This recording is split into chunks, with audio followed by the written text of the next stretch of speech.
Bonjour à tous. Bonjour encore. Tout va très bien. Alors, gloire à Dieu. Donc, votre maison est en sécurité. Nous apprécions la présence de chacun de vous dans ce service de la mi-journée.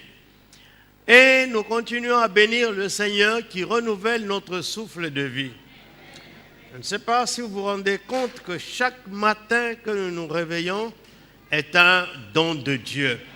Car il y en a qui vont dormir, ils ont des projets pour le lendemain, mais la nuit, la sonnerie retentit pour leur dernier jour.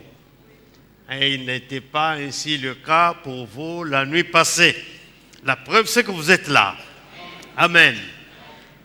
Comme me disait un prédicateur américain quand j'étais jeune au Sénégal, que nous accueillons aussi tous les esprits qui sont au milieu de nous.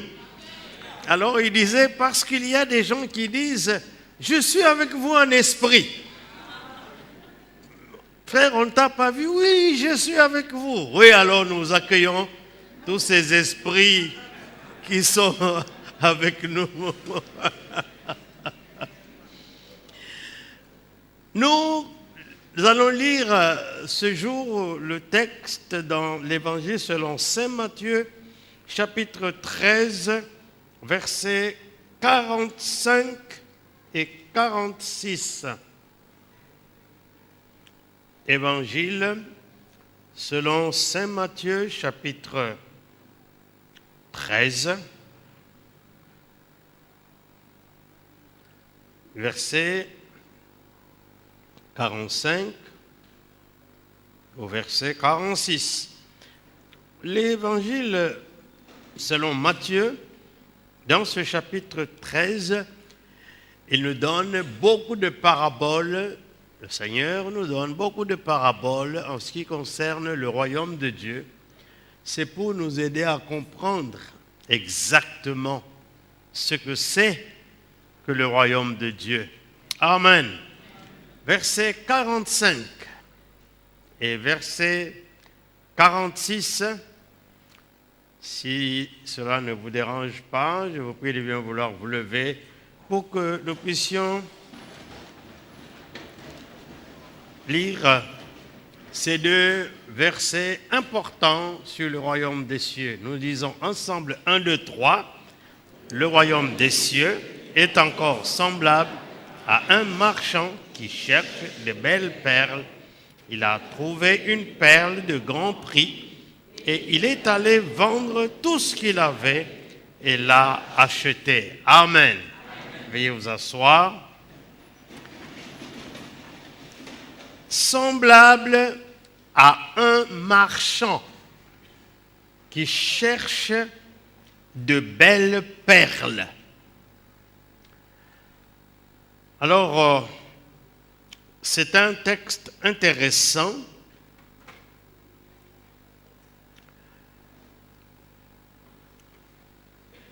Nous donnons pour titre à cette parabole, comme le Seigneur l'a donné lui-même, la parabole du marchand des perles. On dit qu'il a trouvé une perle de grand prix.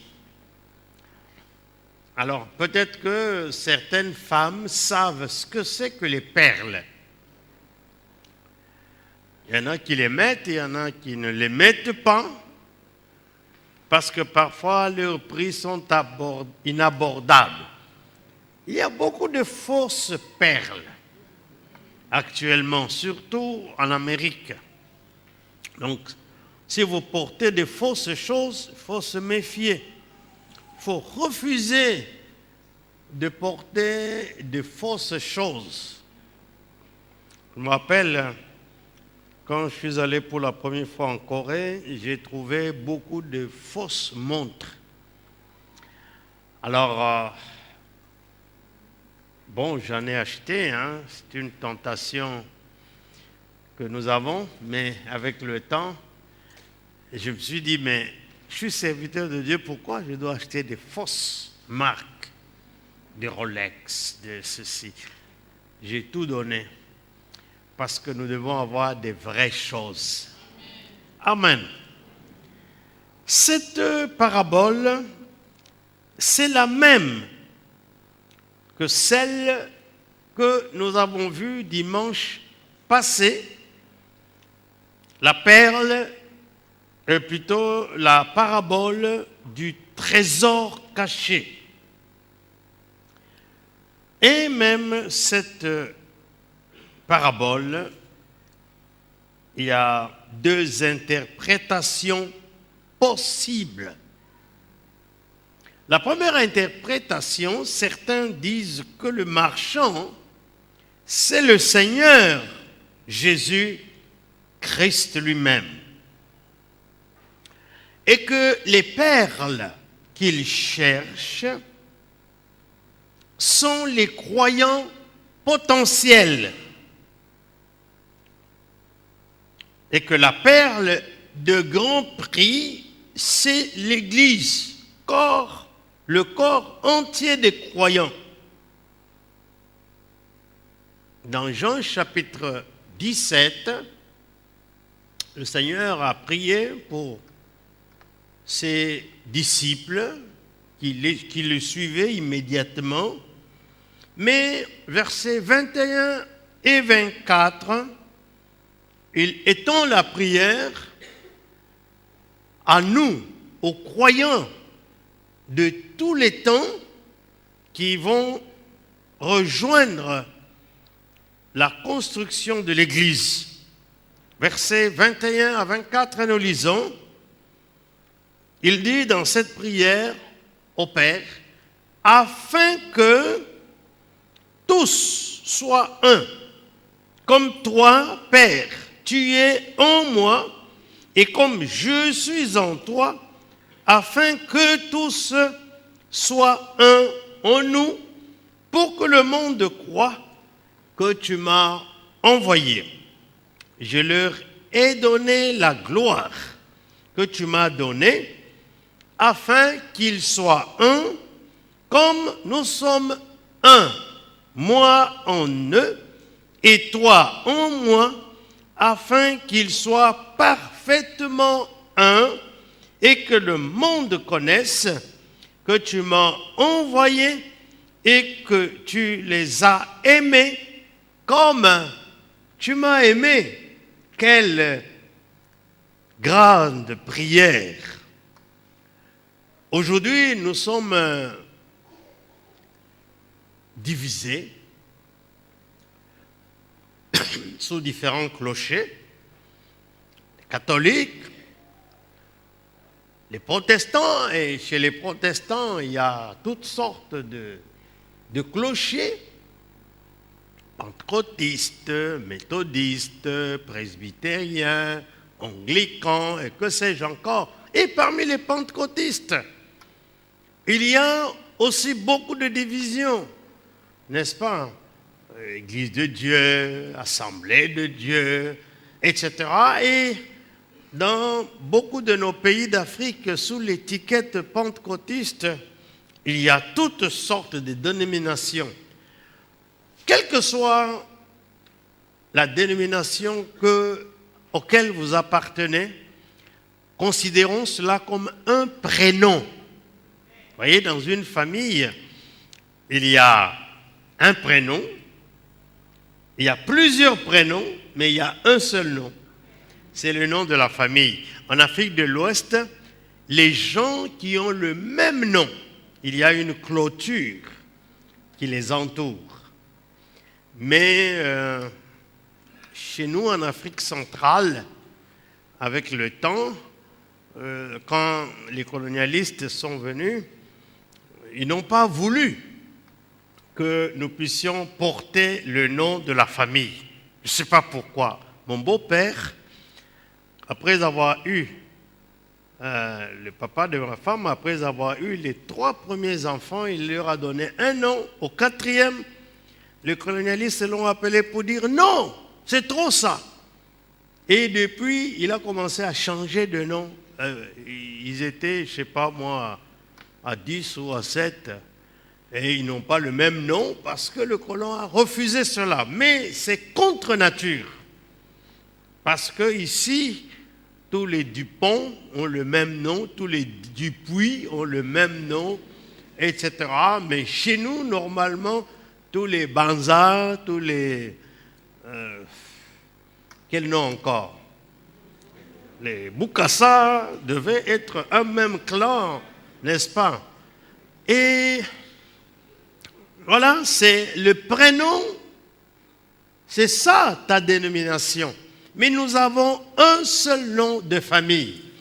C'est la famille des enfants de Dieu.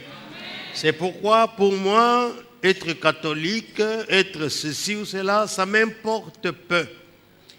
Surtout qu'en ces derniers temps, il y a une menace de l'islamisation du monde entier. Il faut que les chrétiens s'unissent, qu'ils soient protestants, catholiques, parlant en langue ou non. Nous avons un dénominateur commun, le Seigneur, selon cette prière sacerdotale. Alors, ça c'est première interprétation, c'est que la perle, les perles sont les croyants potentiels et la perle de grand prix, c'est l'Église, tous les croyants du monde entier. Deuxième interprétation, certains disent que le marchand représente les hommes qui cherchent la vérité. Dans la première interprétation, les croyants, les chrétiens constituent la perle. L'Église, la perle de grand prix. Mais pour ceux qui pensent que le marchand représente les hommes qui cherchent la vérité c'est ça, les perles. Dans leur recherche, certains découvrent la vérité de Jésus-Christ. Et dans cette parabole, il y a 3 étapes soulignées par le Seigneur. Le marchand va, il vend tout ce qu'il possède et achète la perle à grand prix. En ce qui concerne l'interprétation qui dit que cette perle de grand prix, c'est l'Église, et nous comprenons la démarche que le Seigneur a faite. Premièrement, la perle est née de la souffrance. C'est-à-dire un grain de sable ou d'un parasite fait son chemin dans une huître. L'huître est un organisme vivant. Ce grain de sable ou ce parasite, c'est un intrus dans le corps de l'huître. Et comme l'huître est un organisme vivant, cet intrus heurte l'huître, choque l'huître. Et pour mieux se protéger, cette huître sécrète une substance appelée la mère de la perle, ou autrement dit le nacre.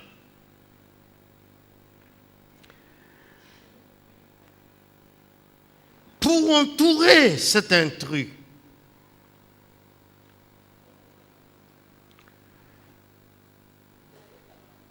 cette sécrétion graduelle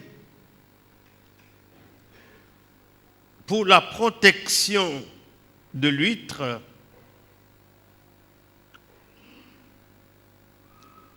forme la perle. Le nacre forme la perle.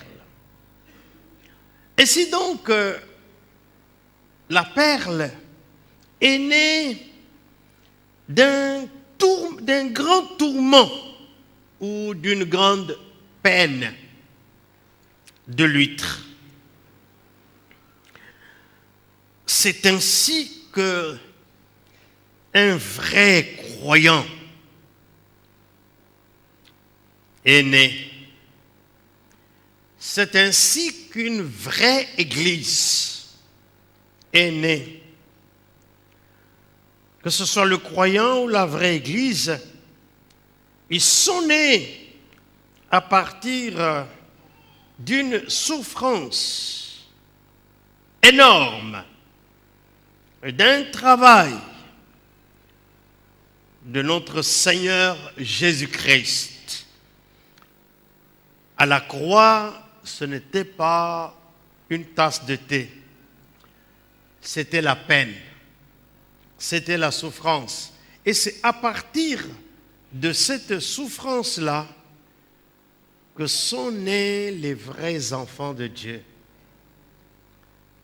C'est pourquoi Jean 1,12 dit à tous ceux qui ont reçu la parole, à ceux qui croient en son nom, le Seigneur leur a donné le pouvoir de devenir enfants de Dieu, lesquels sont nés,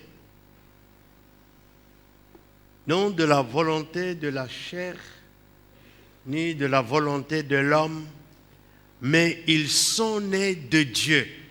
C'est un miracle, notre naissance. Alléluia. C'est pourquoi la vraie Église n'a pas de racines dans ce qui est humain. C'est une des raisons aussi qui fait que quand nous avons pris les rênes de cette Église, qu'on appelait abusivement Église africaine, nous avons dit non, il n'y a pas d'Église africaine. Il n'y a qu'une Église qui est née de Dieu. Alléluia. Nous sommes nés de Dieu, de la souffrance de Jésus-Christ. Et dans l'Évangile selon Saint Jean, chapitre 3, versets 15 et 16, nous lisons ceci. Saint Jean, chapitre 3, versets 15 et 16, nous lisons « Afin que quiconque croit en lui ait la vie éternelle. Car Dieu a tant aimé le monde qu'il a donné son Fils unique, afin que quiconque croit en lui ne périsse point, mais qu'il ait la vie éternelle. » Et voyez, quand on compare l'Église à cette perle, un grain de sable est périssable, mais quand, au travers de la souffrance de l'huître, il y a sécrétion de cette nacre, en vue de la protection de l'huître, ça nous donne la perle. C'est une substance dure, durcie à partir de sa formation. Et elle a de la valeur. Elle a un grand prix, la perle. De sorte que nous aussi, nous avons de la valeur. Une grande valeur. Mais aussi, nous avons un prix devant le Seigneur. Vous savez, il y a un chant que nous chantons dans les chants de victoire. Écoutez l'appel du berger, dit le chant. Il voit ses brebis en danger. Il les appelle avec amour espérant toujours leur retour. Cherchons-les. Savez-vous le prix d'une âme que donnerait un homme? Nous dit l'Évangile, nous dit le Seigneur Jésus. Pour payer son âme, nous n'avons pas une valeur qui est évaluable par les choses matérielles. Pierre dit ceci, ce ne sont pas par des choses périssables, 1 Pierre 1, que vous avez été rachetés, versets 3 et 4, de la vaine manière de vivre que vous avez hérité de vos pères, mais par le sang précieux de Jésus-Christ, comme d'un agneau sans défaut et sans tache, prédestiné avant la fondation du monde. Pour notre rachat, Dieu n'a pas voulu utiliser la monnaie matérielle qui circule dans ce monde. Il n'a pas voulu utiliser ni l'argent, ni l'or, ni le diamant. Il a utilisé le sang de son propre Fils parce que notre valeur est tellement grande que pour l'estimer, il faut voir le sang de Jésus-Christ. Épître de Saint Paul aux Romains, chapitre 5,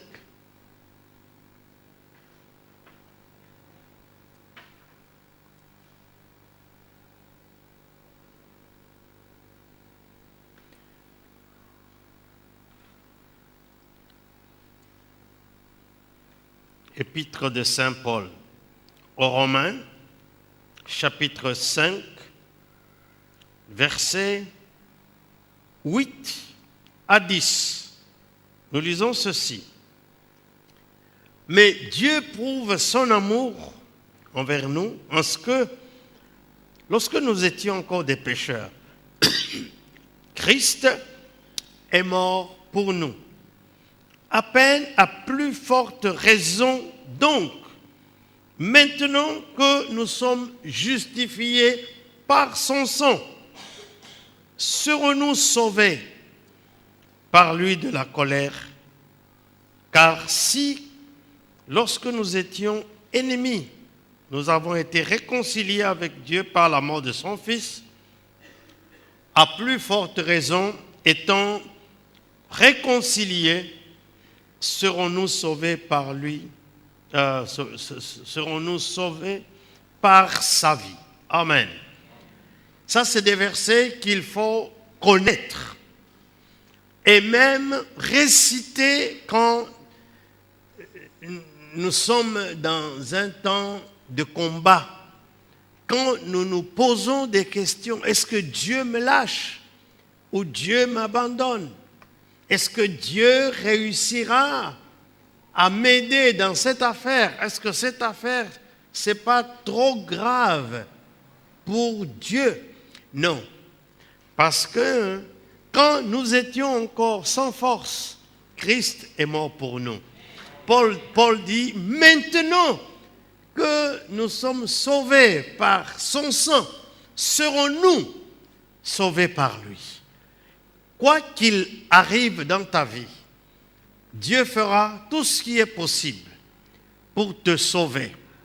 Dieu fera tout pour lui qui t'a racheté, pour te remettre à la surface. Tu ne vas pas sombrer. Il ne faut pas accepter les propos du diable qui te murmure. Maintenant, c'est trop tard. Dites-lui, menteur, ce n'est pas trop tard. Dieu parviendra toujours à me sauver. Alléluia. 2 Corinthiens, chapitre 5, verset 21. 2 Corinthiens, chapitre 5, verset 21. Nous lisons ceci.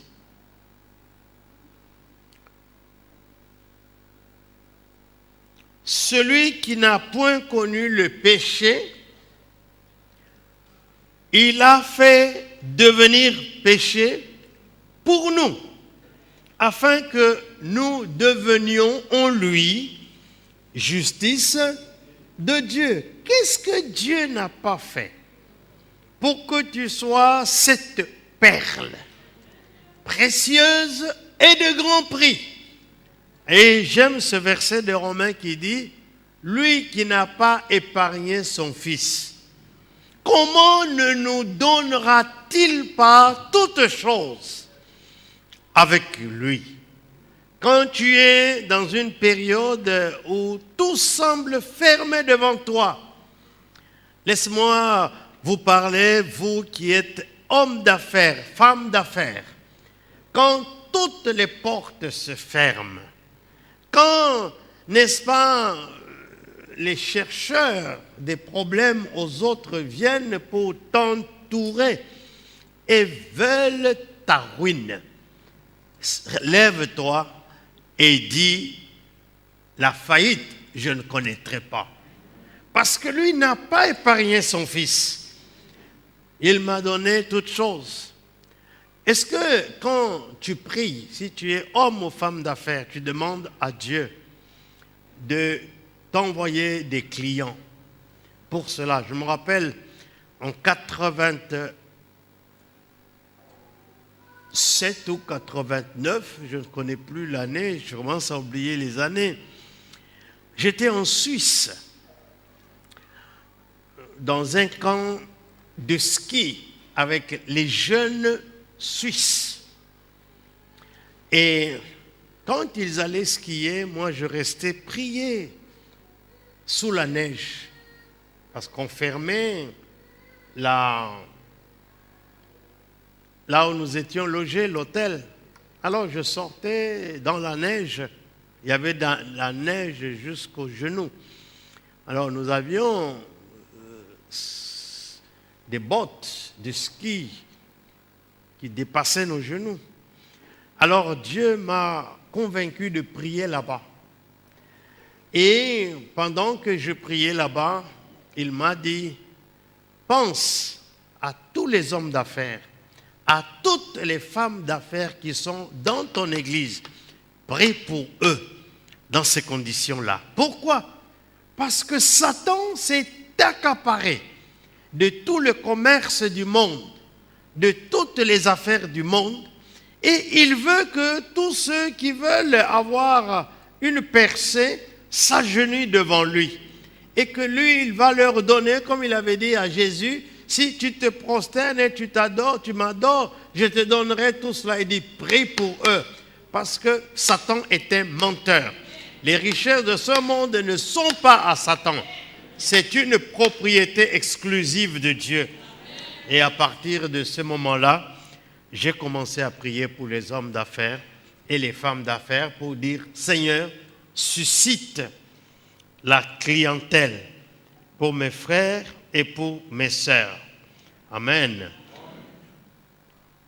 2 Corinthiens 5, 21, nous avons dit, lui qui n'a point connu péché, il l'a fait devenir péché pour nous, afin que nous devenions en lui justice de Dieu. Qu'est-ce que Dieu ne peut pas faire? Il a pris le Seigneur qui était pur, qui était sans défaut, sans faute, sans péché. Il a collé nos péchés. Il a fait devenir péché pour que nous puissions être justice de Dieu. Simplement parce qu'il voulait faire de nous cette perle de grand prix. 1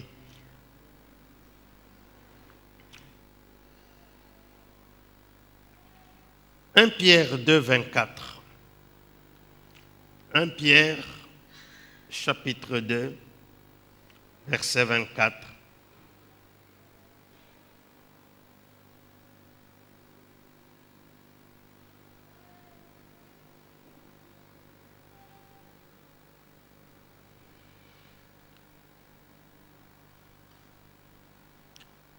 Nous lisons ceci.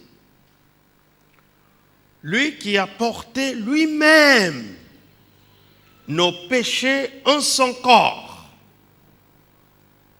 sur le bois, afin que, morts au péché, nous vivions pour la justice.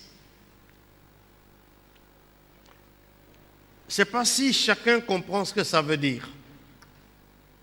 Afin que toi tu vives pour la justice. Ce n'est pas que Dieu cherche en toi une justice quelconque. Non, c'est pour que la justice de Dieu se manifeste en toi. Même là où tu es prétendu coupable. Mais lui, il a pris nos péchés, tes péchés, en son corps, afin que nous vivions pour la justice. Amen. Même si ce monde présente une face d'injustice, Dieu manifestera toujours sa justice envers nous.